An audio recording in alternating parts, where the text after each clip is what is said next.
Hello to everyone out there. This is Dirk Hooper. I'm filling in for Beth today.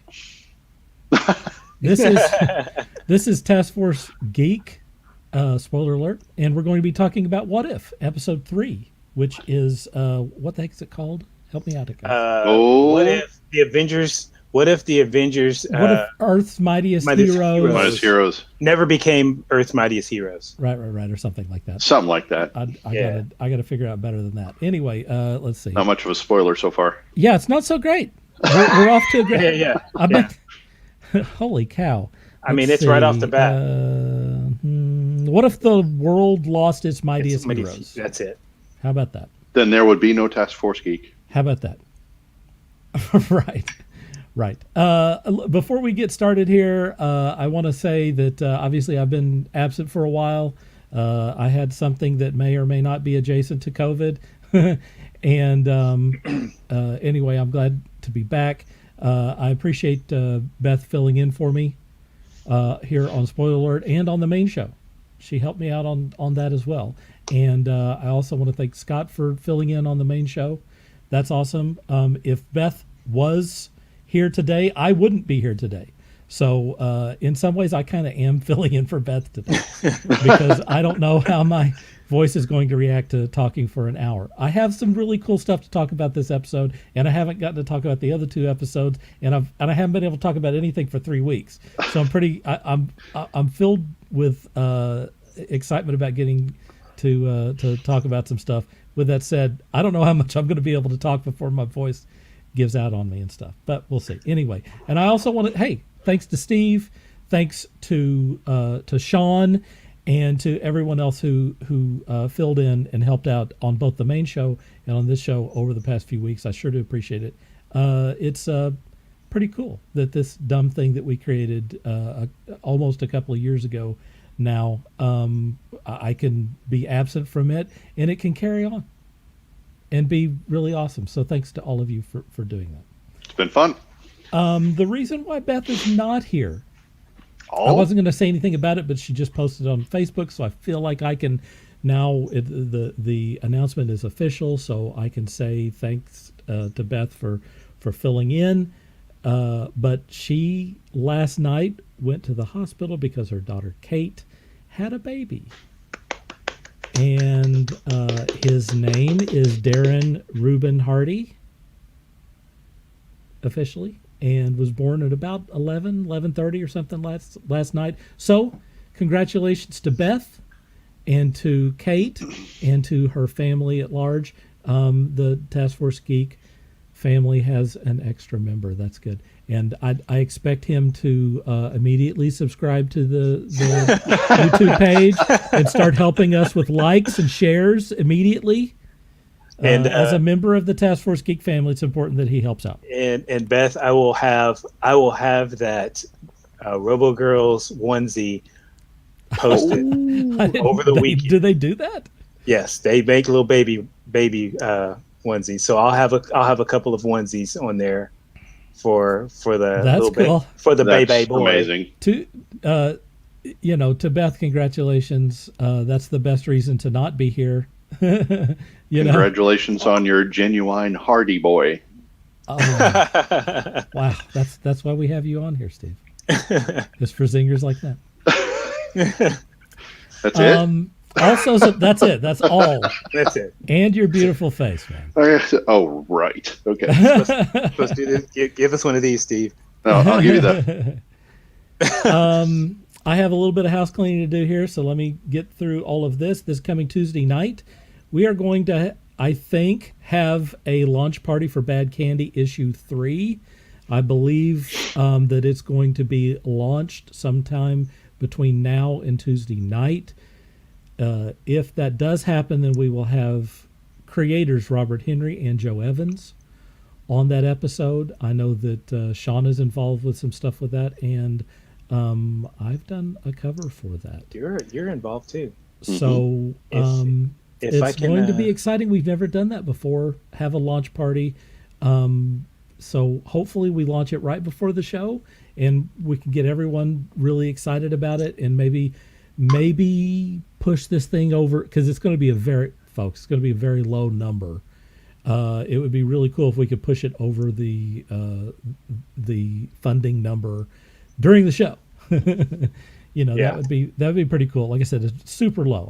I don't want to get ahead of the thing, but if we could fully fund it in one show, then the next few days is all bonus stuff, and that would be really cool.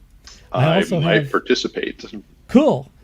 And I also have another related announcement, but I'll do that at the end of the episode. One other thing that I want to say before we get started on this is on the next Tuesday night, September 7th, we have comic writer and artist Michael Pickard, who has 3 different comics coming out in September and Wow. October. 3. He's busy. 3 different things. His comic titled Vance Launchpad, I can't wait to talk about because it is so cool. You won't believe the art on this thing. I started looking at it. People look, when you contact people or they contact you, you have no idea exactly what it is that you're going to get. And he starts sending me the samples to the comics, and it's like, holy cats, these are all cool. And one of them might be like a favorite comic. So I'm very excited about that. That's in 2 weeks on September 7th on the main show. All right. Maxine? I do have a question on the launch party. Will there be cake and pie? Or I cake finally and made punch? it. Will there be what? Cake and punch. And punch? Cake and punch. Cake and punch. On a keto diet, I don't eat a lot of cake. Sorry, that's a Cartman question. My bad. But punch I might be into. I might do some stevia flavored punch. I'm glad Mom was able to make it from the other room over there. Maxine. Hi, Mama. Hey, family. She's in the other room here. Her and Dad. She's close by. She's close by. We might expect her to drop by. Yep, No, I'm she's expecting a cameo. Sometime during She's not dressed for it. A double whammy What cameo does of that Mom mean? and Dad. Mom's in a robe, Okay. but You Dad know, is dressed because Dad is robes may mean ratings. Robes equal ratings. This is a fully accepting of robes environment. Yeah. Hey, let's talk about What If. What do you know? We don't know the title. Well, know the title. there it is right there. What if the world lost its mightiest heroes? I did actually make a banner for that, even though I didn't have it written down. I just to start off with, and I'll go to Walt first. I just want to know kind of what your overall impressions of this episode were. My overall impressions of this episode, it was very well written. Love this episode, and it's different from the first two. We've got this murder mystery going on, and honestly, I did not know where it was going to go. I had no clue where it was going to go, and at the end, when the clue was given, I was like, OMG, this is. I think I know what's going on, and then I was, that punch to the jaw, that right hook, boom, at the end. So yeah, it was really good. Really, really love the fact that this mainly featured Nick Fury and a little bit of Coulson. Yep, those are our next two subjects. We'll go into that a little bit more in depth there in a minute. Let's go to Steve. What was your overall impression of this episode? Well, much like Walt, I enjoyed every aspect of this episode. The writing was brilliant. The murder mystery was just enough to keep me, glued to it until he got clues. I had no clue, and I never even considered Hank Pym at all. Yeah. How about that? The way they mixed that in was brilliant. Samuel L. Jackson, I'm convinced the man can do no wrong. Again, this episode was filled, just like the last one, this episode was filled with so many one-liners that you could write a book on one-liners alone. Yeah. Coulson is, yes, it's He's just, again, Clark Gregg can do no wrong. I mean, he's got that character nailed in every aspect, and this episode proved it for sure. Yeah. My thoughts on this episode is that, we've had 3 episodes so far, and they've all been very different, and they really are playing up the the situation where each one is kind of its own little world and stuff, and they get to explore these different things. It is definitely set in the MCU. This is not, if people were questioning whether this was going to be kind of a crossover with some of the comic book stuff and all, it's not. I mean, everything that is being done here, they're taking the 10 plus year, I guess 13 years now of MCU continuity, and they're exploring all of that. It's we got a whodunit this time, and even though I consider myself to be pretty good about all of this stuff, I wasn't sure what was happening either. Right. I thought that maybe it was like some sort of thing with Hydra or something that was controlling their minds or some deal. So anyway, they fooled me. They fooled me on this until the end of it. And what a really crazy thing to have Hank Pym, and we're going to talk about Hank Pym in a minute, but one of the things that really killed me is how he looked with his crazy eyebrows and stuff. If there was ever an animated version of the current Michael Douglas, there it is. Right. There it you know is. what? Just like what's his face from the second episode at the end of that one, Ego. Oh yeah, he looked great. That one was nailed as well. So true. So those have been the only two characters as far as the way that they look animated have been like, and Samuel L. Samuel L's been spot on too. He was. Everyone is just a little off, and I think there are two reasons for that. Number one, they might be there might be some sort of likeness issue that they're trying to skirt so that they don't have to pay for their likeness. I could see that. But without the horns, I wouldn't even have been able to identify Loki, though. Right. Yeah. Right. I mean, and Hiddleston was there, so there couldn't have been a likeness issue there. The other issue is, when you animate shit, animation's difficult. It is. It's not easy. I mean, even just look, as someone who draws portraits of people for a living, it's not easy. It's not easy to nail the likeness, and it's certainly not easy within one picture to do it. So when doing it in multiple pictures, unless you're rotoscoping, and they're not, they create these models and then they animate them. It's hard to nail likenesses, folks. So they're just, it makes it a lot easier to just kind of get in the ballpark, I think. Well, I love the fact that each episode is its own story. They have not had any continuation between episodes at all, and I adore that. I suspect that that's the way they will all be. I hope so. That's so cool.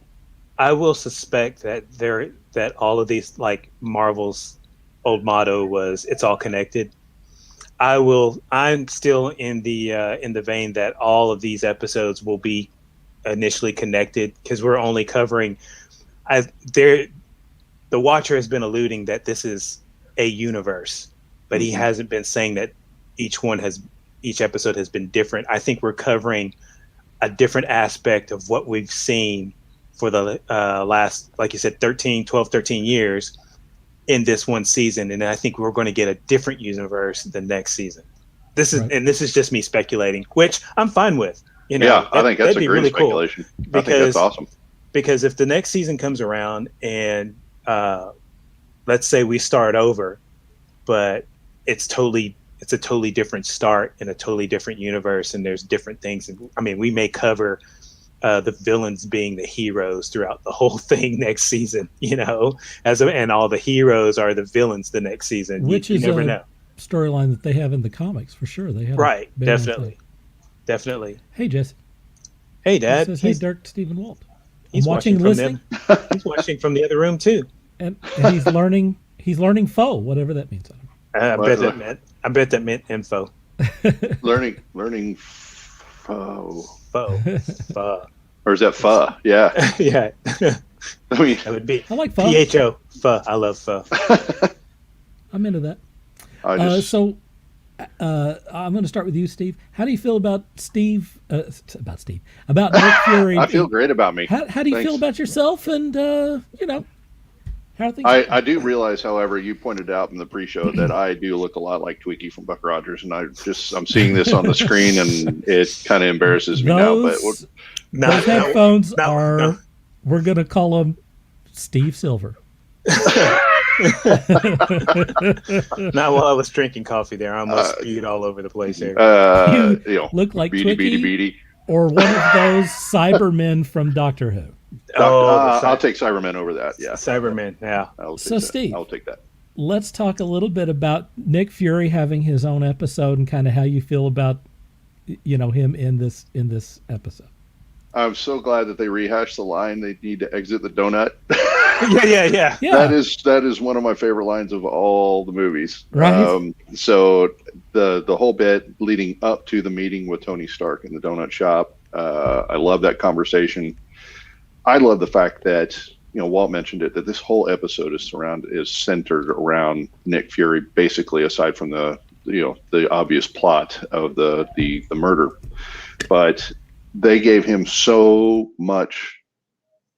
I don't know what the word I'm looking for there, but he brought everything that Nick Fury is supposed to be, and I'm glad that we got to see so much, hear so much, and I'm glad that Samuel L. came back to do the voice. So I enjoyed that. I enjoyed him. Oh, from that. That's okay, Jesse. We're just kidding. It's all good. We're all thumbs around here too. That's right. Hey, I'm kind of in the middle of the meeting here, Colson. Come on. Right, exactly. Right. What do you think about Nick Fury being front and center? It's actually something we really needed to see back during the Agents of S.H.I.E.L.D. We really needed to see more of him. I agree. You're nailing right where I'm going to go with it. And I would love, like I said, I've probably mentioned this before. I can't wait till the Secret Wars series comes out because we're going to get Nick Fury front and center. I want to see him in command, taking care of stuff. I want to see more of him in his spy mode, and all that, and how I would love for them to go back and fill in the gap between the Captain Marvel movie and his cameo appearance in Iron Man. Right. Tell one of those stories.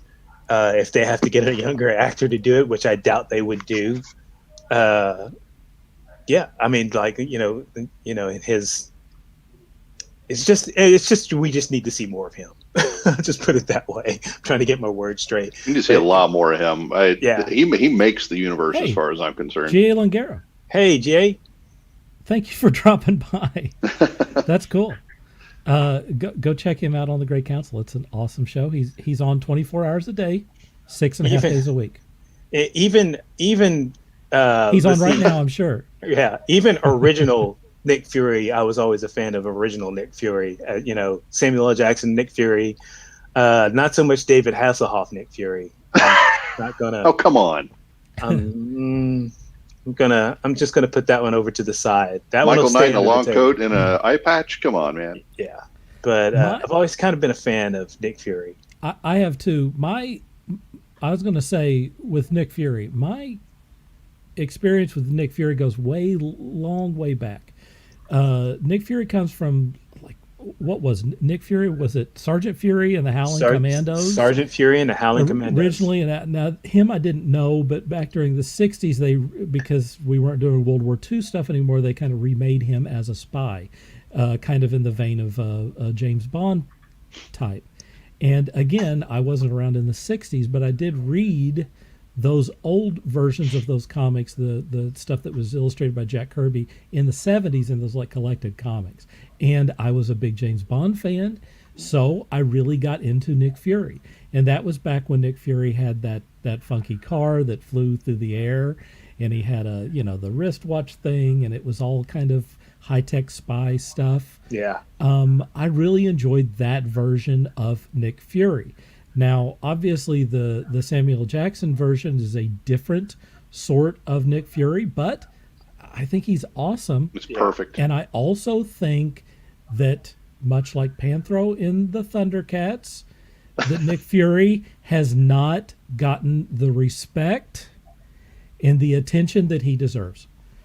We got a little bit of Nick Fury in the Captain Marvel movie. I thought, oh boy, here is finally the James Bond Nick Fury that I've been waiting for. No, we got bumbling sidekick Nick Fury in the Captain Marvel. Yeah, it was upstart. It was upstart. Nick Fury, which drove me bonkers.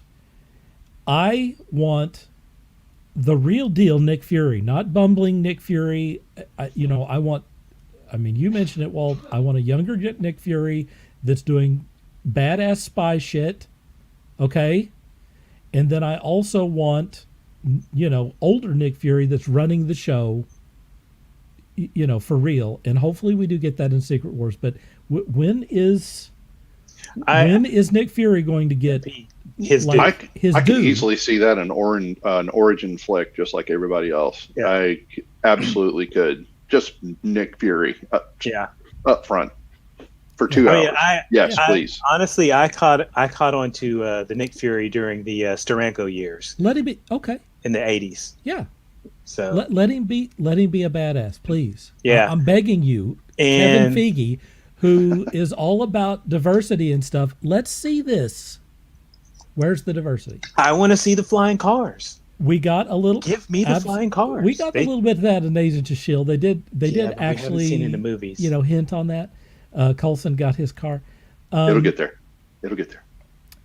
With that said, I think that this episode of What If moved the bar forward on a cool Nick Fury. We actually got like a competent and strong, commanding Nick Fury, and I do appreciate that.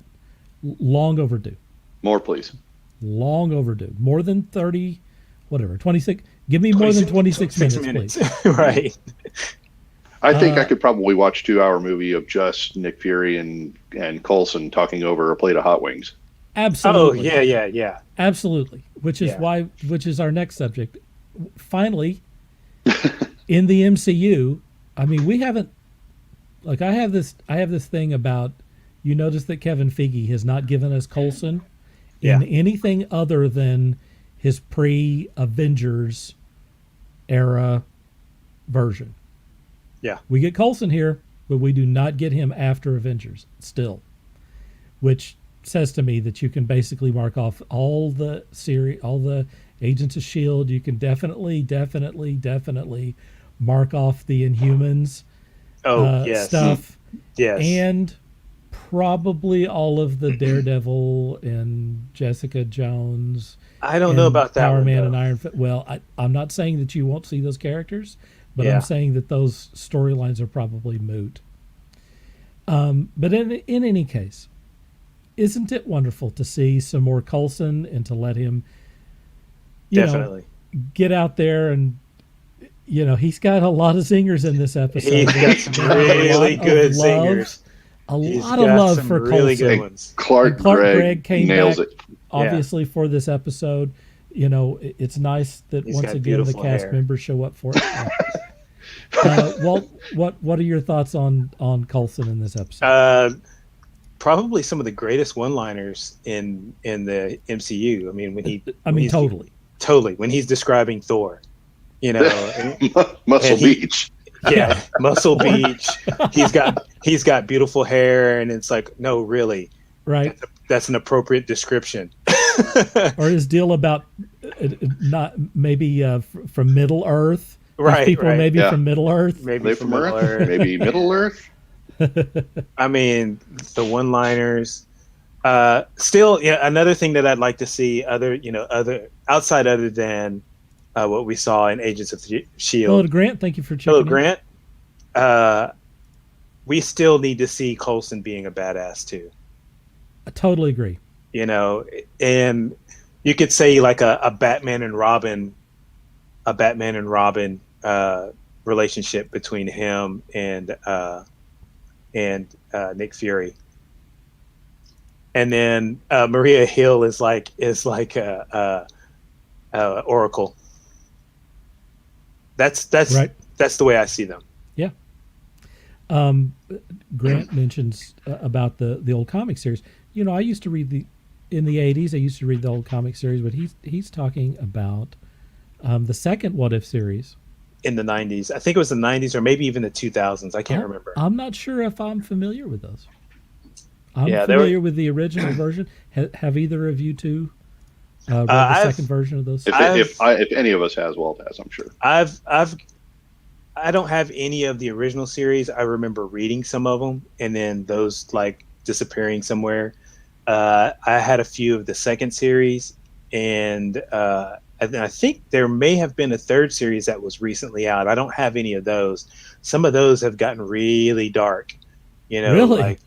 like what if Spider-Man were the Punisher and all that stuff, which is they're saying, It's pretty cool. critics are out there saying That would that's be probably really cool. one. They're out there saying that's probably one the MCU will never adapt because it was really, really dark. Right. So right.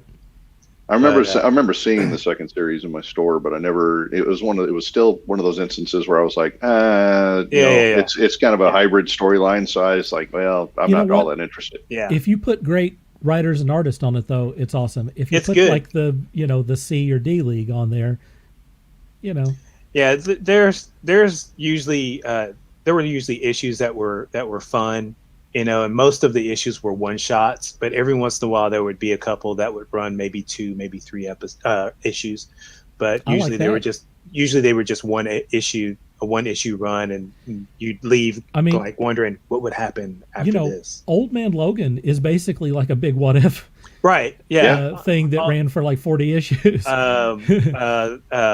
What is it, Maestro, the older Incredible Hulk who was ruler of the Earth? That's another What If story. Yep. I mean, it's funny. What about the Batman Who Laughs?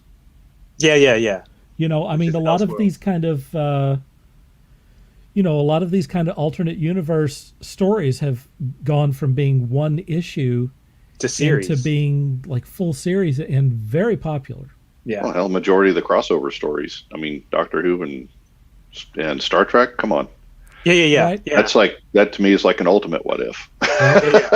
Yeah. The X-Men Star Trek crossovers. I mean, there was even a novel. It's in 2 parts. The first part's in comic book form. The second part's in a novel. So, and in the second one, they meet the Next Generation crew. So, Grant says, what if the alien costume possessed Peter Parker?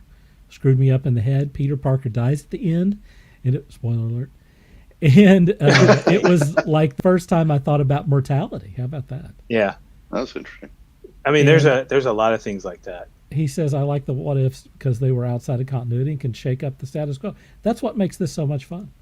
Yeah. It does make it so much fun. People can die. Ant-Man can become the bad guy.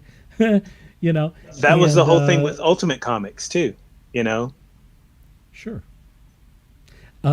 Steve, I want to get your opinion on Coulson in this episode. I really only have one opinion moment, and that was ahead. the whole interaction of the password interaction with Natasha. So I said, "Give me your password." I'm not going to give you my password, Natasha. What's your password? I'm not giving it to you. Yeah, look at his name for this episode. That's the password. I was telling you, I immediately downloaded that soundbite because I got to use that somewhere. But yeah, it's pretty good. Steve. I heart Steve 0704. I enjoyed this. I laughed out loud at that particular instance. I was like, all right, well, I mean, granted, there were a lot of instances during this show that I was just like, yeah, it was a brilliant line. Last show too, brilliant line. This show, brilliant line after brilliant line after brilliant line. Brilliant line. And I can't, I watched Agents of S.H.I.E.L.D. because of Clark Gregg. You were always intrigued by the character, the version of Coulson that he brought to the movies. And when they carried that over to ABC, I was all over it. And again, same here. He was smart brilliant. To give him, and it's kind of funny that Clark Gregg had a quote from maybe 2 or 3 weeks ago where he said, "Man, I really wish that Disney Plus had been around, many years ago, and that we'd gotten the Disney Plus routine where we do, 8 episodes a season." Yeah. And it's fully integrated into the MCU, and it has a $100 million budget. Yeah. to do the episodes and stuff. He said, I really would have liked to have, had that experience with Agents of S.H.I.E.L.D. And I think we probably all agree with that. We probably It would have had would've a been- different story altogether. Mhm. Yeah, I mean, it was tangentially related. I mean, basically, it was reactive instead of integrated. It's still proactive. All of the. I mean, like, if you've seen WandaVision or I want to say Captain America and the Winter Soldier. If you want to see Falcon and the Winter Soldier and Loki, you know that it's incredibly integrated into the MCU. Basically, the stuff that you see in there is going to show up in these films, and they're going to have a footnote on these films that say, hey, if you don't know what's going on, you might want to watch, Right. Loki season 1.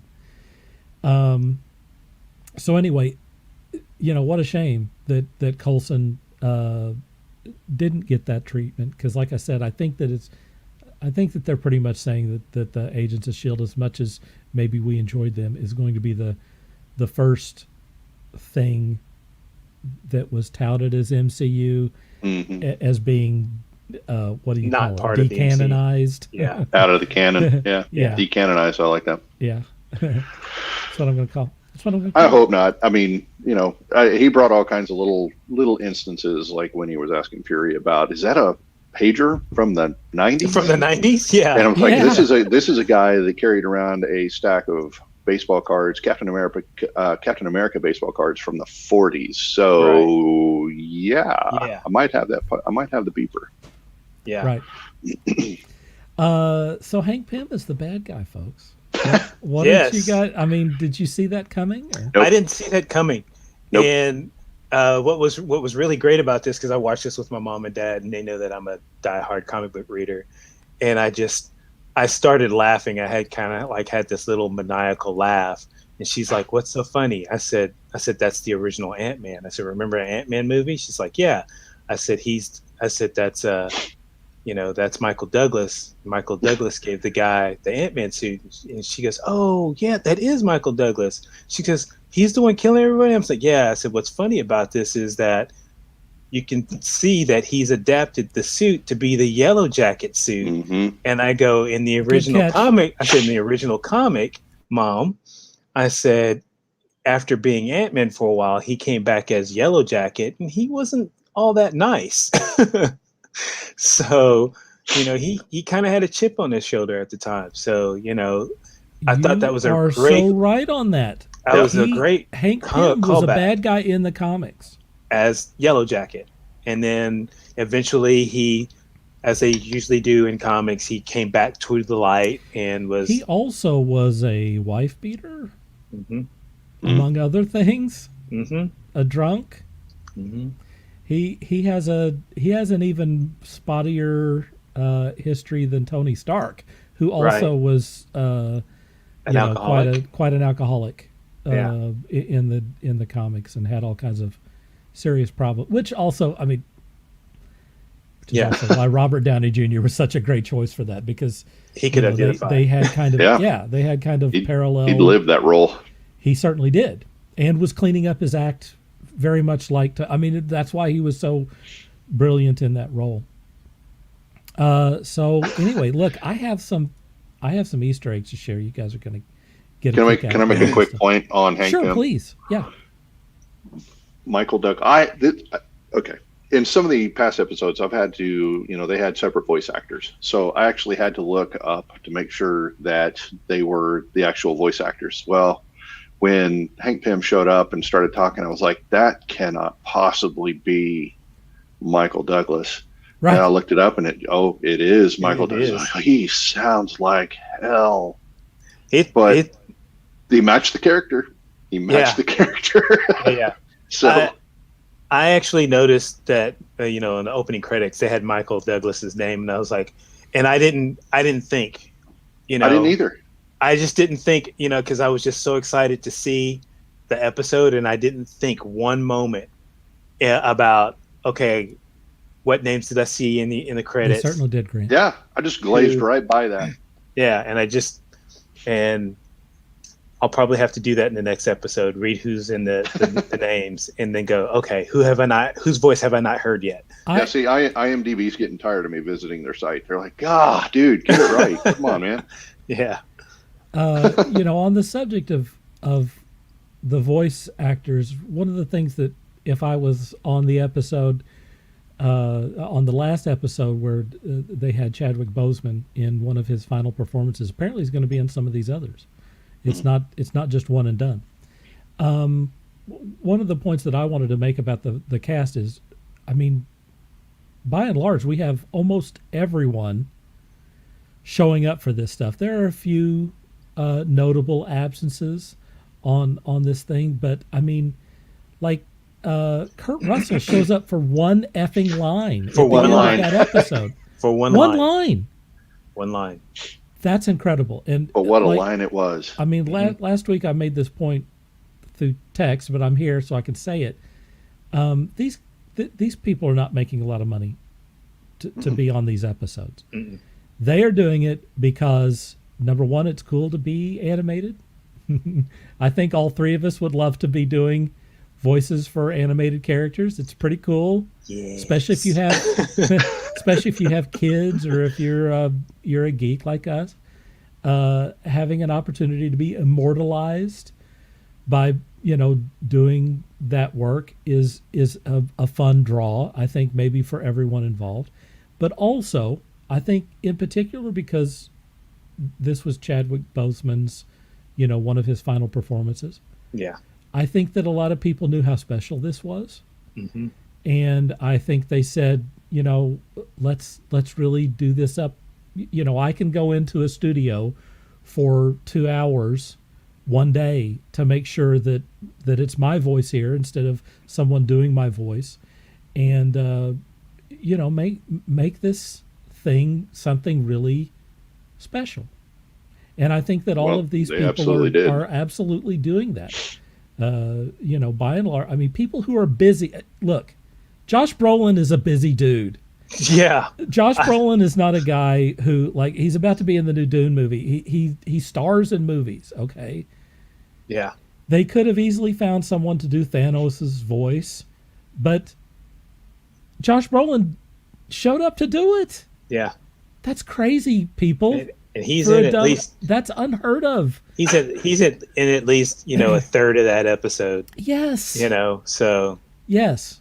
I mean, we are really getting something special with these What If episodes. I haven't really had obviously an opportunity to talk about it, but well, like you said, I think we got another couple of opportunities with Chadwick, and I think those they won't be as equally special, but they're special regardless of the fact because he is in there. He's got a couple of lines. It's crazy. Yep. The last one will be. Yep. And I have a feeling I know what's going to happen in that last one. So here's our Easter eggs, folks. I've got a lot of good ones. This one, there was a comic called Fury's Big Day that was released right before the first Avengers film, and it was formatted like this: Monday, Tuesday, Wednesday. So this is a throwback to that comic that came out in about 2012 or something, which I thought was very interesting. Huh. That I didn't know. I did not. There's going to be some zingers here, folks. Stay tuned. When Fury says there was an idea to bring together a group of and then Black Widow interrupts and says remarkable people to see if they could become something more. I know I've heard the speech, right? And by the way, how nice is it to see let's call it a luscious version of Black Widow, because she is. She only looked like this in the first Avengers film. I'm about to say she isn't already. Kind of classic. Yeah. Kind of classic. Latex wearing Natasha. Anyway, that is that thing is. It echoes the speech in the original Avengers movie where he says the idea was to bring together a group of remarkable people to see if they could become something more. Right? Yeah. So they just echoed it there in that thing. That I caught. This is the previous to the donut scene, right? Yeah. You've got Fury talking to Natasha, and then he ends with, "Sir, I'm going to have to ask you to exit the donut." My favorite line. Right. My favorite line. Here's the scene from the movie where they are duplicating that was right there. awesome. Pretty nice. I had actually forgotten about that scene entirely. That was quite some time ago, folks. See, that's one of the complaints I had on the first episode, and I think you'll recall with Captain Carter, is that they recalled too much from the movies for that. But when they do just itty bitty sporadically, like they did in this episode, it fit. It fit much better to me.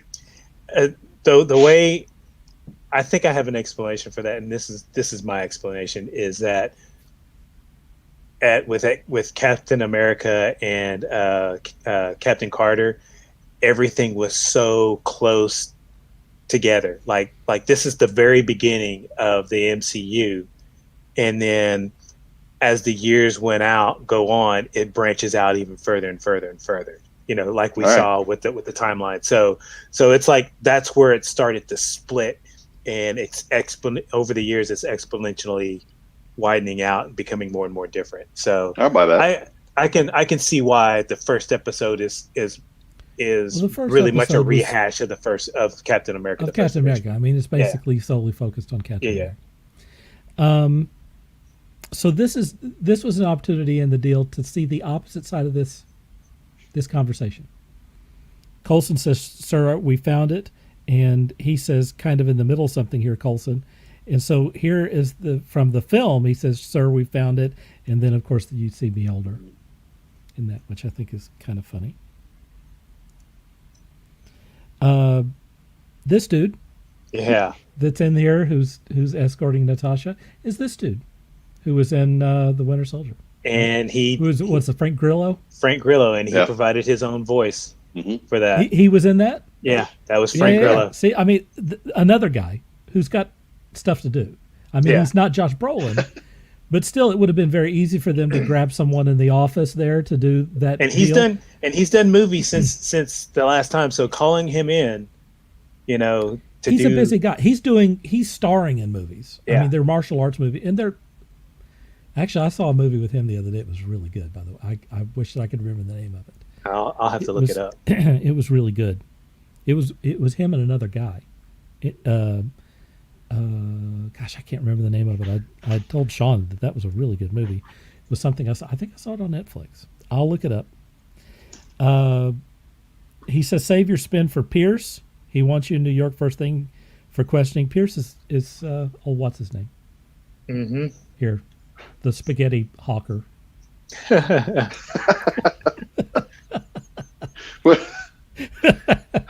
He's done some other things. You got me. Besides spaghetti. I'm thinking of Paul Newman. Yeah. Sorry, man. In this episode, he says no one can lift it, not even Jackson, and he does CrossFit. That cracked me up. In the movie, in Thor, he says Delancey, Jackson, West Side Perimeter, check it out. So they're calling on that too. I mean, these are details, folks. Yeah, those are some really good. I love this. Is my favorite right here. Yeah, that too. I caught that. That was brilliant. Yeah. Natasha is looking for a disguise, and she sees the Stanley's Pizza. What is it? Pizza Manor or something? Pizza Parlor. Pizza Parlor. That was the disguise that Bruce Banner used in the original Hulk movie. It's very. That was about that? Very, very obscure callback for me. I mean, so obscure. To me, nobody gives a damn about that Incredible Hulk movie. So to call this back, I do. I liked it, but most of the people I talked to are just all they didn't get it. And so to call this back was pretty impressive. Also, kind of, getting around that. He says in this "No Need for Violence," Agent Romanoff, that's probably not going to work out for anyone. Well, in the movie, he says, "Are you here to kill me, Miss Romanoff?" Because that's not going to work out for everyone. So they're kind of mirroring that line. Hey, one other thing about that, they brought back Betty Ross. Yes, we haven't seen her in a while. Haven't seen her since the Incredible Hulk. And was that Lake Bell?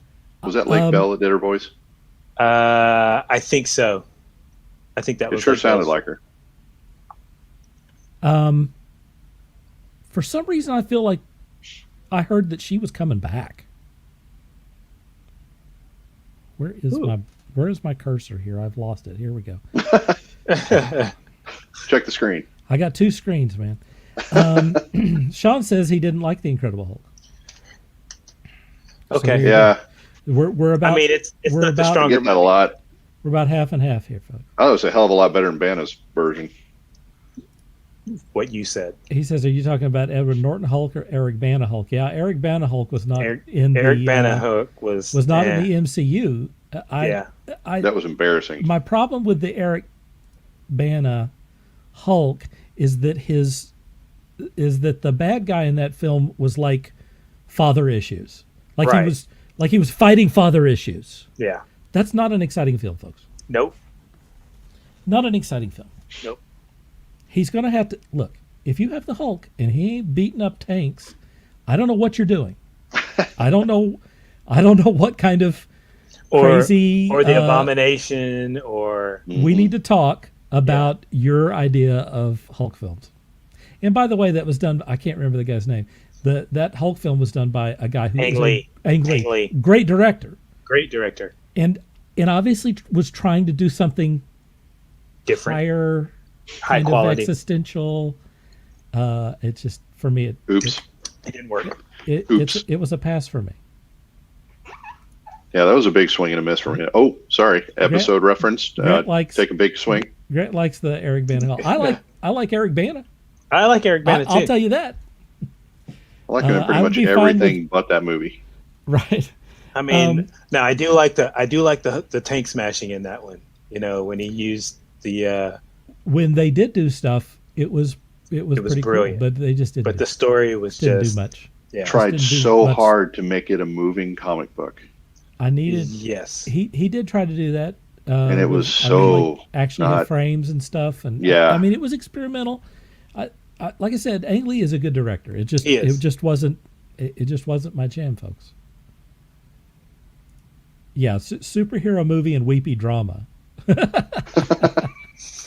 okay. You can love it. like That's that. all right. Hey, Look, not going to knock you for it. Not going to knock you let for me it. say this: I love a lot of stuff that other people don't love. So I'm certainly not going to knock you loving that. That's super cool. And I will say this: that whenever I see it on TV, I don't turn it off. Okay. Like a That's lot of fair. Background movies. noise. Yeah, like when the first G.I. Joe live action movie comes on, I see it on, I immediately change the channel. I hear you. Sean, says, I think that is spot on right there. Sean says I liked the look of Ang Lee's Hulk better, but the story was crap. Yeah. Yeah. Andy says Eric Bana was a better banner, and there we go. You know what? That's kind of a Wait, what? that's a little bit of a tongue twister, and I whipped that right out. Excuse me while I whip that out.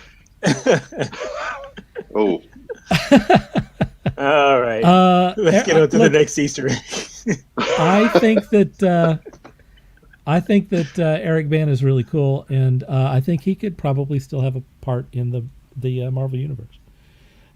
So anyway, in this episode, we get a little Loki here, in addition to everything else, and he says you would do best to kneel before a god, and it's Fury here who says we don't really do that here, no matter who or what you are, right? Yeah. Well, that was Yeah. echoed in the Black Panther movie, where the new version of the Hulk is going to do some bowing, and Chadwick Boseman says we don't do that here. we don't do that here. Cheeto, or excuse me, Rhodey played a joke on him. Yes, he did. Rhodey played a joke on him. Yes, he did, which is good stuff. Yeah. Dude. This is an interesting thing. The thing that he used here, the frost giant device, is something that reacted to him in the Thor movie. Right? Mm-hmm. That's the same device here, folks. That's when he figured out that he was actually a frost giant. He was adopted. So we actually get to see its use. And the fact that he's also a what do you call it? Genetic mutant frost giant, because he's not a giant. Right. We like mutants in in the Marvel Universe. Speaking of the Hulk movie, what was the name of the Hulk movie? Incredible Hulk. Is this the Incredible Hulk? Yeah, the first just one was Hulk, The first one was just Hulk. and then the second one, the Marvel in the MCU version, was Incredible Hulk. Was the Incredible Hulk. I did notice The same Hulk, but this another was in Hulk. the same location as the movie. There's the movie, and then there's it had like a cross bridge or something. They put this in the same location of the movie. I thought that was really cool. And by the way, there's some sort of issue with owning the Hulk and then making a Hulk movie where they have to share it with Columbia or some deal like that, It's which is why Universal. you don't have. It's Universal. So where you don't have Hulk movies very often, because I guess they still have the rights to it somewhat. They still have the right. From what I've been reading about over the past few years, is Universal still has the rights, and they're sharing them with Marvel. But as far as a solo movie of the Hulk, Universal has the rights for a solo movie, but Marvel can use them can use the Hulk in other movies. And the one thing that they have, and we can attest to this, is it's really hard to write a solo Hulk story. It is, although the Mr. Fix-It stuff would be the Mr. Fix-It stuff would be amazing if they can do a Mr. Fix-It movie. That would be Planet great. Hulk. But see, we've already had also Planet amazing. Hulk. I guess we got a taste of that. We got a taste of that. So World War Hulk would be great. Yes, there are some really great. We could do a World War Hulk. This new version of the Hulk that they're doing right now, is it what the heck is it called? That was the Smart Hulk. It's the comic run that they're doing right this moment. Oh, the one right now. Oh, I want to call it the Indomitable Hulk or something. Yeah. That's not it. Anyway, it's done really well. That's an excellent story as well, by the way. It's mostly kind of a horror story, to be honest with you. That's good. Yeah. That's a great way to portray it the Hulk. reminds me of the old like Alan Moore Swamp Things. Mm-hmm. And that's about as high as praise as I can give some. So anyway, Natasha does her little pose here, just like she did in the movie, and just like her sister aped her for in the most. Absolutely. That thing you do when you whip your hair with your fighting with your arm and the hair. That was a great line. A fighting pose. By the way, she was awesome in that. I mean, she made that movie. That her sister. Here's your favorite part, Steve. Where Coulson says that his password is #SteveSteveSteve, I heart Steve 0704. I'm not giving you the password. Which goes back to, where he says it's an honor to meet you officially. He's obviously a big Captain America fan. Captain America fan. Everyone is shown to be a Captain America fan. I was reading one of the issues of the new Avengers from 2006 or 7. And one of the things that really mind you, that's 2 years before the MCU started. I thought it was interesting that one of the characters in there, which was Spider-Woman, they were talking to her. She had some issues. And one of the things that Iron Man, Tony Stark, told her is, it certainly doesn't hurt your reputation to stand next to Captain America. Captain America, right? Yeah, you yeah. know? Yeah. It makes you look good, to stand next to him. And I like that they've kind of carried on with that routine. Which, speaking of Spider-Woman, that's a character I would love to see. Yes. I'd like to third that. That notion. So you can see who they were looking at here, who she's looking at, what she's trying to figure out who done it. Yeah. And it's Coulson Fury, Janet Van Dyne, Maria Hill, and Alexander Pierce. Yeah. See, when I saw Janet Van Dyne, that should have triggered something, but it triggered nothing. It triggered nothing. I feel so stupid after the fact. Yep, I didn't get it until obviously right after this, and it's like, oh, I've seen this happen before. Yeah, This is such a cool thing. Yeah, this was cool. In this thing, here's Fury, right, waiting at this diner. Well, that diner was in the Thor movie. Yeah. There is the same thing there, and this is the thing where he says, "This drink, I'd like it. Give me another." And that drink was coffee, by the way. That was coffee. I All agree the with while him on his this. face stuffed with pie.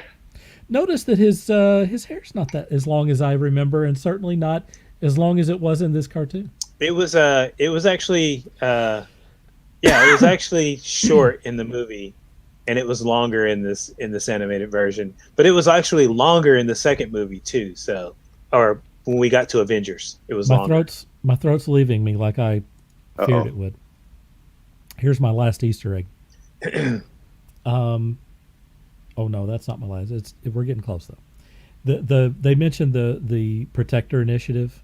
There's from the Captain Marvel movie. Yeah. I read the script. And there it is in the this episode of What If. And also kind of along those same lines, he pulls out that 80s beeper for or they say 90s beeper. And he looks at it for a minute, but he decides kind of at the last minute that he can handle this on his own. But obviously there's the beeper from That's great. It makes me wish I still have my old PageNet beeper so I can make a mock-up of that. Was Oh, that yeah, from no the kidding. end of Captain Marvel? That was from the end Yeah. of Captain Marvel. No. No, the That's end not of... That was at the end of what was Yeah, it was into Captain Marvel. Well, he pulls it out at the end of Infinity War. Infinity There it War. is. Yeah.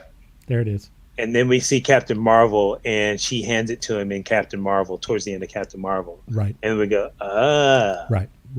That's what I was looking for. Infinity War. Infinity War. We see the Destroyer What's your name, soldier? in this deal.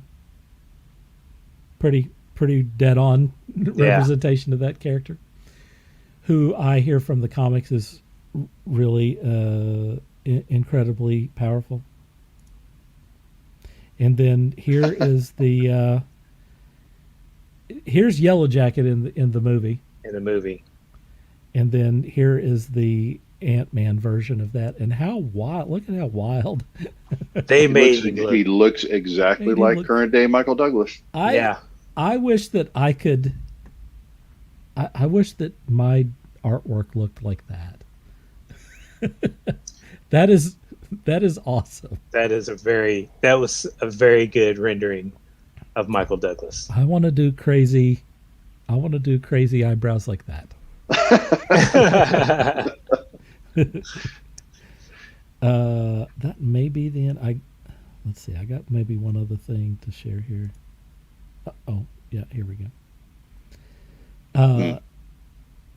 He says Agent Hope Van Dyne was killed on a mission outside of Odessa, Ukraine. Yep. Hintity hint. And in this movie, she says most of the intelligence community doesn't believe he exists. The one who do call him the Winter Soldier.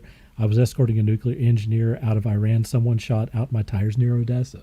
So that was a callback to that. And this is the what if moment, folks. Right. If you want to know what if, the moment that made this episode happen is, I guess, Hope Van Dyne became a member SHIELD of agent. SHIELD and was killed during this thing, and that's what got That's what got Ant-Man and Black Widow didn't. Ant-Man Yeah, Black Widow didn't take the mission. enact right. It wasn't her, and that's why she was accompanying Fury on this stuff, and why she's involved in this, and why Ant-Man is all pissed at Fury and wants to do in the Avengers. Ooh, is here we go. the Wasp going to come back as the Winter Soldier? Yeah, right. When you start playing that game, it's like who replaces this thing? And of course, we get a look at Captain Marvel. their version of Captain Marvel. Welcome back, Captain. All the while looking at the shield. Oh no, take this. Let's see if I can remove this. There we go. I actually have some more stuff to share, but I'll share that here in a minute. Oh, yeah, there we Okay. On to the next part, which is basically let's talk about what we think about What If so far, the series. You want to start with that, Steve? Sure. I'm having so much fun with this series. I never mind the fact that you've asked me to do this 3 times for this whole spoiler alert bit, but man, just Wednesdays are so crucial for me now. It's like I wake up and I'm like, okay, what was my sign in for Disney Plus? What was it? Oh God, I can't get there fast enough. It does make it special, doesn't it? It really does. And when it's a good thing when you have that mindset, or it's a good show when you have that mindset. So I can't wait for the next one. I can't wait this whole series has just blown my mind in so many ways. I had complaints about the first one. The second one could not have been any better. This one, I don't believe could have been any better. So let me have the next one. Yeah. What do you think, man, overall? Again, I've always been a fan of the stories in the comics. So to see it being portrayed on TV animated, which when I was, many, many years ago, I always thought that it would be a great animated series, let alone live action. This is fun. I mean, when you think about it in a way, when you think about the live action movies, they're adapting stories that we already know anyway. So in a sense, the MCU in and of itself is a what if. So to have a what if of a what if, to me, is even more fun. So I'm having a blast with it, and I'm just hoping that they can keep it up. I mean, it's boundless. There's no, there's no right or wrong with any of this. So yeah. I just, maybe we'll get maybe we'll even get an assistant editor's episode. With something goofy, that'd be with great. Something so totally goofy that we go, that was so stupid, utterly stupid. Yet you can't stop watching it. Right.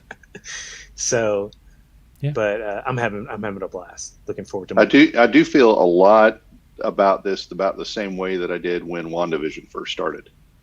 It's just what the hell is happening? But at the same time, everything is so just like WandaVision. The experience was new. The script, everything was new. This is brand new. Yeah. They're taking this in directions that only a warped person sitting in a closet with a pen and paper would be able to take it. And I love it. Yeah. And I love the fact that this is what this right here is what and we're going to flip it on its side. We're going to take it. Yeah. We're going to flip it on its side. And I like that. This is the first chance I've had to talk about What If because I've been sick. I just want to pay special. I already talked about the cast. That's one of the major things that I think is really amazing and special about this series. I've really enjoyed. I know that some people had some issues with the first episode. I loved the first episode, and one of the things that I really loved about the first episode is that they. I love the idea of the Captain Carter and the way that they presented her, but also those fight scenes were really excellent, where she's digging in and kicking those trucks over head first and stuff. That's the sort of stuff that I wish that they'd done more of in the Captain America movie, because a lot of people, there are people that I am going to, for the first time, give you my phrase for, which is fan holes. Some of the fan holes out there have issues with Captain America because it's like, why is he, in the Avengers when he's not a god and he can't launch missiles off of his shoulders and he's not the Hulk. You know what I'm saying? Yeah. Mm-hmm. Like people look at everything, children look at everything based on power levels. Yeah. And until Winter Soldier, Captain America was not shown his abilities, because he's not a normal dude. finally, when you get to the Winter Soldier, you see him jump out of, of An airplane. to into the sea or onto the deck of a ship, and you see him, holding a helicopter and keeping it from flying away with his strength, and that and lapping what's his name at the beginning of Sam Wilson. lapping Sam. Before that, we really didn't get a demonstration of how Captain America is not super strong like the Hulk, but he is stronger than the average human, stronger than any human. He's not even as strong as Spider-Man. Well, right. But he has his own special skills, and I feel like we got that in that What If episode with Captain Carter. So anyway, I have enjoyed all three of these a lot because I like weird stuff, and this is all about weird stuff. Yeah. The whole series is about weird stuff. The main thing that I want to emphasize, though, is how good this thing looks. This, I wish that everything was animated like this. I realized that, Sean talks about the choppy animation on stuff. This is not choppy. This is really quality. It's smooth. It's brilliant. It looks great. We talked about the look of these people and how close they get to the people. The design on these characters, particularly the redesigns, like in the last episodes of Nebula, her redesign, like I'm going to be drawing Nebula soon, folks, because I love that version of her. But the redesigns of these characters are really excellent, and the lighting on the characters is amazing. Like I think I mentioned in the last episode, I'm looking at the lighting to learn how to light, because unlike animation, which is usually really flat, like everyone is one tone, this has light that moves, and it's you usually have 2 or 3 lighting sources, and so when someone moves their head, their lighting source moves. It's very educational if you pay a little attention to it. Enlightening, maybe. Right. And in addition to that, take a moment the next time you watch one of these episodes. Take a moment and look at the backgrounds art on these things, because the backgrounds alone, you can just take the background, take the characters out of it, take the backgrounds, put it in a frame, and put it up on your wall. The backgrounds are painted and gorgeous. Yep. I mean, the colors in these things and the way that they're doing these backgrounds is really amazing, really top notch. And so I just want to make sure that they get the credit for that. I've really enjoyed this series a lot. Definitely. How blessed we are. Yes. For if they had done this 20 years ago, these integrated, heavily produced and loved series. This is our 4th series now. Fourth series. 4th series that we've gotten that's integrated within the MCU. Man. When I was 13 years old, if you had told me, that I'd see a Star-Lord, in the movies or on, or what was that? What was that meme that said, if you had told me 20 years ago that I'd see Spider-Man riding on the back of a winged horse with a raccoon holding a rifle, I would have told you that you were full of what. I mean, we're gonna get Moon Knight, folks. Yeah, we're getting Moon Knight. We're getting She-Hulk. We're getting She-Hulk. And remember how long ago they were talking about doing a She-Hulk? That goes all the way back to back in the 90s. Oh, that's early 90s. Early 90s. Early 90s, yeah. As an aside, because Walt brought this up right before we went live. Walt, talk a little bit about the prequel to Shang-Chi that you mentioned. Oh, so on Disney Plus right now, it's a Marvel. Oh, it's on Disney Plus. It's on Disney Plus. I didn't realize and, that. I watched it on Daily Motion. So on Disney Plus, you can go into Disney Plus and you can catch the Marvel one-shot with what's his name? What was his last name? Trevor Kingsley. Oh, Trevor. Yeah, with Ben Kingsley playing his character from Iron Man 3. Right, Trevor something or other. Trevor, The can't remember his actor last who name, was the the Mandarin. actor, and he's in prison, and it's the Marvel one-shot, and it's him being extracted by the 10 Rings from prison. So it's basically a mini prequel to Shang-Chi. So get on there and watch it now. And I would also like to say, I would also like to say, Marvel, if you're watching this, you need to put all of those one shots on Disney Plus. How many of those are out there? And put them in the timeline. Place them in the timeline where they need to be set. Dude, how many? I didn't even know these existed. So this was all news to me. So there is I want to say that the first one shot. Thank you, Sean. Trevor Slattery. Trevor Slattery, yes. I want to say the first one shot is on the first Avengers. Sean says we'll see Spider-Woman in Secret Invasion. The first Avengers Blu-ray, and there's one there. There's one, I think, after Iron Man 3.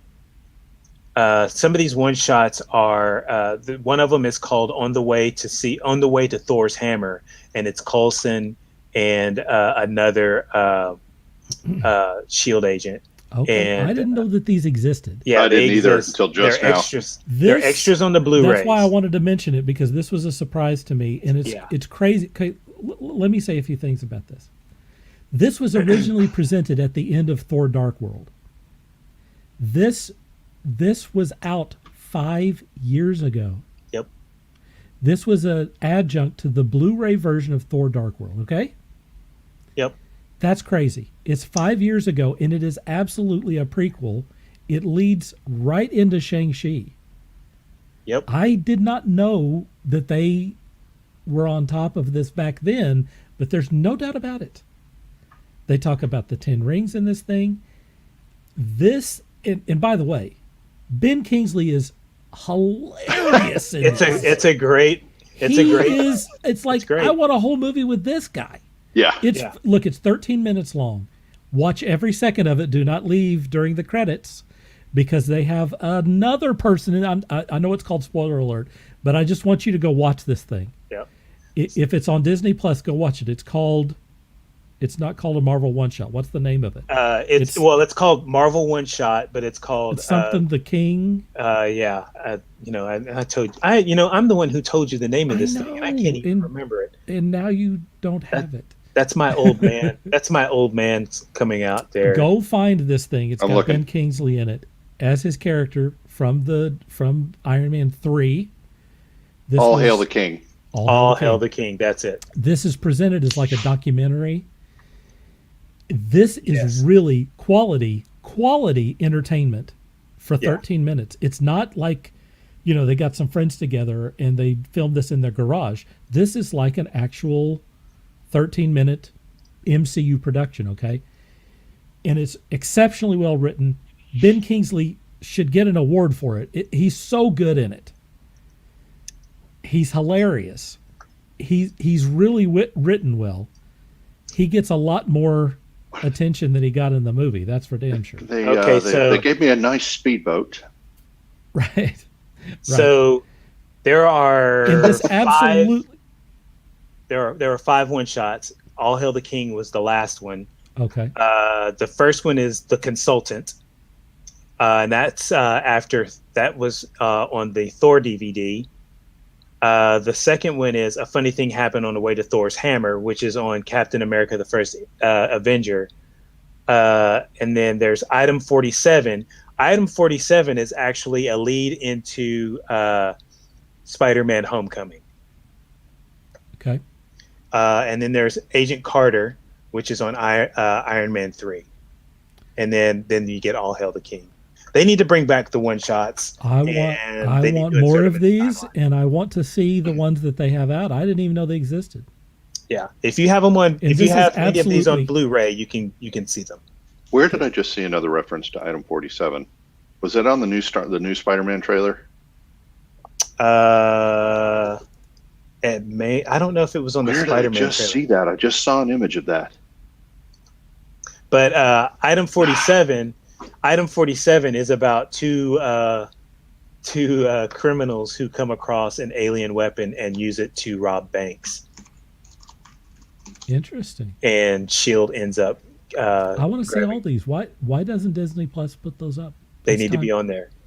It's time. But at least go look. It is a prelude from 5 years ago for Shang-Chi. It's crazy. Yeah. And it's definitely on its own. It's worth the time. I promise you. And I know you'll really want to watch item 47 because it has Lizzie Kaplan in it. Lindsay Kaplan. Yeah. Who is that? You've seen her in several movies. She was. I'm probably very interested. If you go back and watch Cloverfield, she was the girl that blew up. I have not seen Cloverfield. She was the one that the friend was I trying can to hear hook up I with. can hear Sean screaming right now. Yeah. So He's miles and miles away at work, but I can hear him screaming.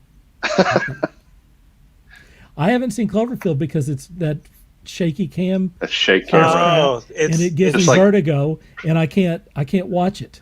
Yeah, just like There are video Battlefield games for I LA. can't I play couldn't do because of that that. either. unfortunately, up until the Godzilla 2014, that was a Godzilla movie. Yeah. That was how you do a Godzilla movie up until Let 2014. me. So We can't keep going for all day because I'm losing my voice. folks. We're losing him. we're losing it. I thought this was amazing. I'm gonna run this during the deal here. Beth's not here today, but I'll go ahead and give her all of her bona fides and stuff. I thought this was interesting. She shared this. Was this on her setup? A couple of days ago? Mhm. Yep. That's cool. And so she's got her book crew thing here. Look at all this stuff. Host Beth A. Freely, exclusively on Taskforce Geek. How cool is that? Very good. That's awesome. Yeah. So even though she's not here, I just want you to. And by the way, if you're not over there looking at the book crew stuff, there's another episode coming soon. Again, I haven't felt so great. I haven't put it up yet. That's my bad. But I've also been very busy with being sick and trying to catch up with everything you can imagine. So anyway, there is that. I'm going to remove that again. And I'm going to go to Steve. I think we have. Look at this. Steve, tell us where we can find you. Oh my gosh, I have a crawler. I'm How in. about that? You're big time, man. I'm just big. I've got obviously just an Instagram that I absolutely don't really pay much attention to, other than just to kind of toot my own horn as far as some of the sculpture projects that I do in conjunction with the Wiley Public Arts Public Arts Board. My own website is 918art.com. That's basically my portfolio site. And you better look at how that's spelled, because you saying it Yeah, is number not going 9. to get it. The number 9, lowercase ONE 8, lowercase ART .com, That's and one that'll of get those- you to me. That's one of those Screenshot that, y'all. URLs that you have to spell out. Well, and you have to go visit it too, because it's pretty cool. All right. Hey, do you want to talk about searching for a job? Actually, that's going pretty well. I've been working freelance for the last 2 weeks, so it's been good. But I think that freelance job is about to turn into a full-time gig, I hope. Hey, Yeah. So that's going really well. Past that, if anyone out there needs any logo work, I am a graphic designer. So at logo work, I haven't done so much illustration lately, but I'm getting back into that. Good. And advertising, any print work, ads, I'm your man. all right. Or aside from Sean and you, Dirk, and Walt, I am one of the men. How's that? We do have a lot of artists and graphic designers in this group. Yeah, we do. Faux shizzle. All Oh right, my Walt, God, you're did up. you really just say that? I did. Hey, as far as me, these are all the places where you can find me right here. Like Steve, I pretty much do the same thing he does as far as graphic design and whatnot. Much better illustrator. He says I'm a much better illustrator. I would like to say I'm equally as good as he is. So I would like to say that Steve better start bringing some illustrations here so we can take a look at them. That's what Damn it. I would say Steve is a better graphic designer than me. But, you know, and he would probably argue that I'm just as good as him. So, you know, that's what brothers do. That's what brothers do. So anyway, these are the places where you can find me. I'm also, if you go to the Zazzle store, you can pick up this nice little Robo Girls coffee mug that I have, and I have 3 different versions of. Show inside it. It's well, there's coffee. I can't show it too much because okay, but I mean, it's not white. It's orange. That's cool, man. So it's orange on the inside, and you know, and unlike some people, I was pretty sure to put both the image on both sides, logo, and just in case you want to tell somebody where to get one of these, there it is, right there. So yeah, if you go to that Zazzle store, you can get that on a coffee mug. You can get it on a T-shirt. Zazzle. You can also get it on a pillow, a throw pillow. You know, if you just want to lay down next to a nice, cute little Robo Girl. Oh, that's a little personal. That's a little personal. But if you want to, if you want to create your a new waifu. Yeah. Oh. Yeah. Also, you know, I also have some personal items like with T-shirts with my logo on there. Yeah. I got some other things that I'm planning on doing on there since I'm really into sim racing on Gran Turismo. I'm decided to translate some of the cars that I've designed for the game onto T-shirts, and those are coming soon. And my mom's over here telling me, going, "What about your mask? What about your mask?" Yeah. So those of you who are trying to be safe from the Backstreet Boys virus that's out there, right. I already mentioned it earlier. I've already blown that. Yeah. We've already been struck by YouTube, the lords of YouTube. So I've got a mask. They're very high quality masks. I bought a few for myself, and I'm very impressed by them. With my logo on there, I'm probably going to put some with Robo Girls on there as well. But yeah, if you can contact me at any of these places here, follow me on Instagram. I post some crazy stuff, and Twitter. I'm rarely on there, but I post some crazy stuff there too. But the Facebook, you can catch my artwork. My blog, you can catch my artwork, and as well, I'm open for freelance work as well, logos, illustrations, and whatnot. All right. I just realized you had your PSN network ID on there. I do have my PSN network up there. I do. I need to put mine up there. So you can follow me there too if you just want to.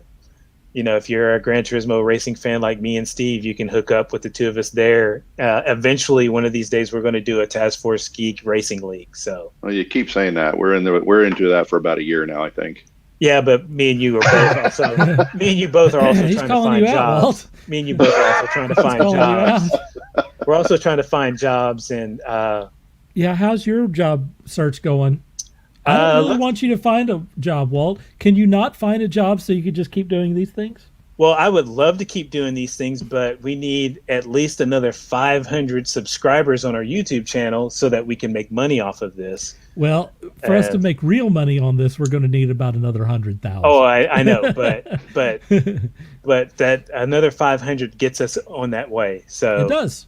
It gets us on that way. So all that is one trip to Comic-Con with a box of business cards. Done. I'm going to have a discussion about something here in just a moment when I go to my thing.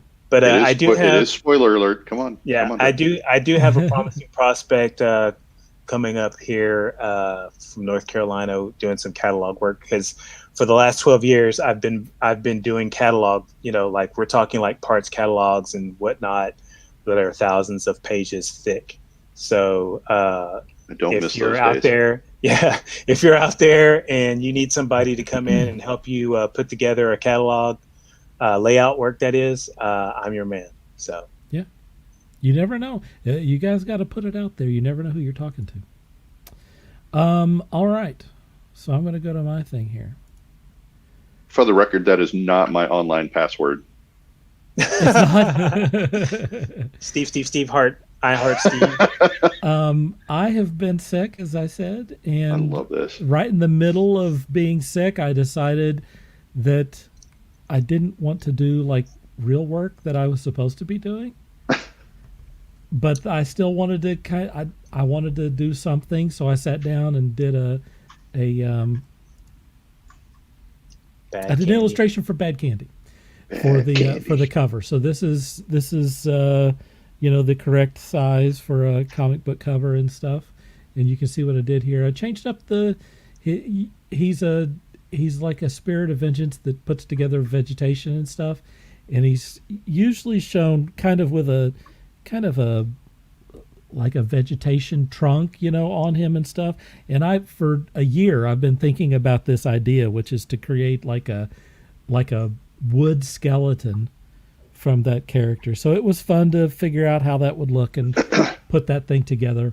And anyway, that's, I think, going to be offered as a cover for the issue 3 of Bad Candy, which should go on sale hopefully next Tuesday, which we will have a big launch party for. I refuse to belittle this illustration because I absolutely love it, but this is what I would have in my head as Charlie Brown's Great Pumpkin. Someone else mentioned that they wanted this character to have a crossover with Charlie Brown. That's funny. That would be awesome. And evil Halloween Groot. Right, Halloween Groot. Yeah, he's Bad Candy's a little bit Groot and a little bit of kind of Swamp Thing, kind of ish. Hey, Mojo. Yeah. Can I get to the next thing? What is going on here? I just got the cut signal. Oh, here we go. So here's my news. I am about 95% sure that I'm coming to Fan Expo in Dallas, which is the 17th? 17th through the 19th. September, the 19th? Yeah. I have a hotel room lined up. I have a pass to get into the deal. We have a table for Bad Candy. And that means many things. Number one is be return to conventions. I haven't been to a science fiction convention in a long time, and certainly not as an artist. I mean, I'm not a guest, but I'm going to be at a table. So if you want to see my artwork or maybe buy my artwork, I will be in Dallas in September 17th to the 19th at the Bad Candy table. That also means that I will get to meet these two guys and maybe Beth, right? And maybe you, if you're in Dallas. If you want to drop by, you can see us. I may be doing some interviews at Fan Expo. I don't know. But I'm going to be there. So you can meet me. I just sent off for 3 prints. This is one of them. It's the Bad Candy print. You can see it's 11 by 17. I got some stuff in here, and I left a little area here to sign it if you're interested. Man, I was just going to have a wall full of Dirk Hooper stuff. I also am going to have this as a print. Do not tell Marvel Entertainment. Because it's Lady Loki, folks. You're not supposed to do that. But that's my second print. And my third print is that one right there, my bear. Cool. With the Demon Town logo, which I have not made a big deal out of, but I probably will on Tuesday night. So there's my 3 prints that I'm going to have for that event. Going to be meeting with people, helping hopefully promote Bad Candy, and maybe do a little promotion for Taskforce Geek, and hopefully seeing you guys and meeting people if they're interested. That'd be awesome. In addition to that, my last little thing I want to mention is this is my piece of the question that I finished right before I got sick, actually. And didn't make a big deal of it on here or anywhere else. So I did this piece of the question, and one of our guests on Task Force Geeks, Tony Williams, who is a comic writer for Mad Cave Studios, who did Villainous. He's a writer. He's written all kinds of books, but he's like a legitimate comic writer. He also has been getting into doing coloring, and when I put out my question piece, which was uncolored, he contacted me surreptitiously and said, "Hey, I would like to color that." And I'm like, "Are you kidding me?" So he colored that, and I think he did a great job on that. That looks awesome. Yeah. I love the question.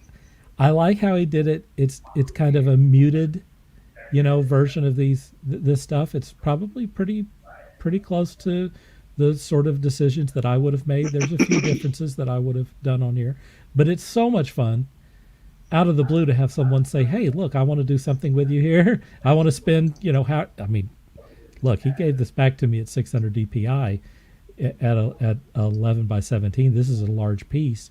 That's nice. Yeah, this took him some time. So it's pretty nice to have someone just kind of, especially someone who's published, contact you and say, "Hey, look, I would really like to do this piece for you." So anyway, there it is, the question. So I'm going to stop the screen now and say thanks to Stoney Williams for doing that piece. And there you go, folks. There's my update.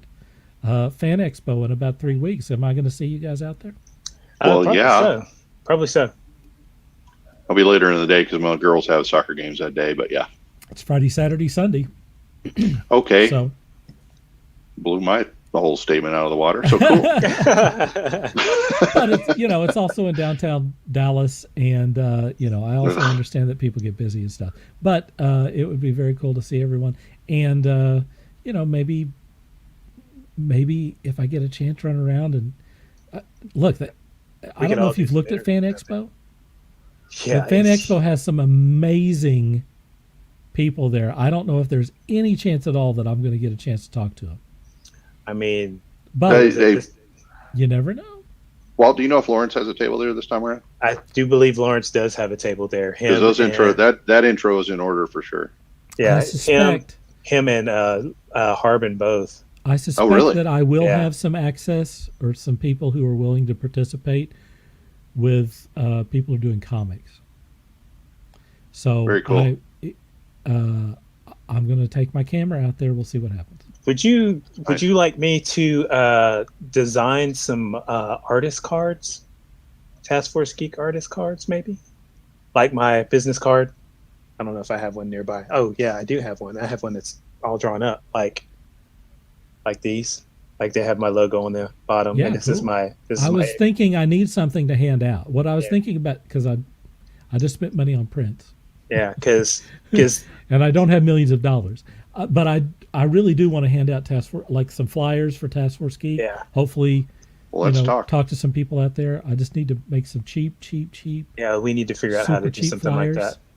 Where for about $10 or $15 I can get enough to hand out to everyone who goes by the table, and maybe have get some FedEx new office will travel. Yeah. No kidding. What I still call Kinkos. What I will forever we all call do. Kinkos. Yeah, we all still do. call them Kinkos. Yeah. FedEx Kinkos, Kinkos FedEx, blah blah blah. Kinkos is dead. Long live the Kinkos. I miss Kinkos. Well, I didn't get us out in an hour, but I got pretty close. Is there anything that you guys want to add before I wrap this up? Get better, man. No, just get better. You're a trooper. You're a trooper for sticking this out. You're a trooper for sticking this out. I'm impressed. And congratulations to Beth, first time grandmother. Yeah, wow. Enjoy the Hardy Boy. So little Darren. Little Darren. So congratulations to Beth and Kate. The mother. Thanks to everyone for watching. Oh yeah, her too. Thanks for everyone for chiming in on this episode. We got a new person or two that chimed in. That was always cool. Thanks also to Steve and Walt. Appreciate you guys. Thanks for having me. Very much. Thanks everyone for watching today. We're going to be back on Tuesday with a launch party, hopefully. So tune in on Tuesday night, 7 p.m. Central. And until then, and until next week at back at our regular time, hopefully, Thursday at 3 p.m. Central, for the next spoiler alert. This is Dirk Hooper saying, dream hard.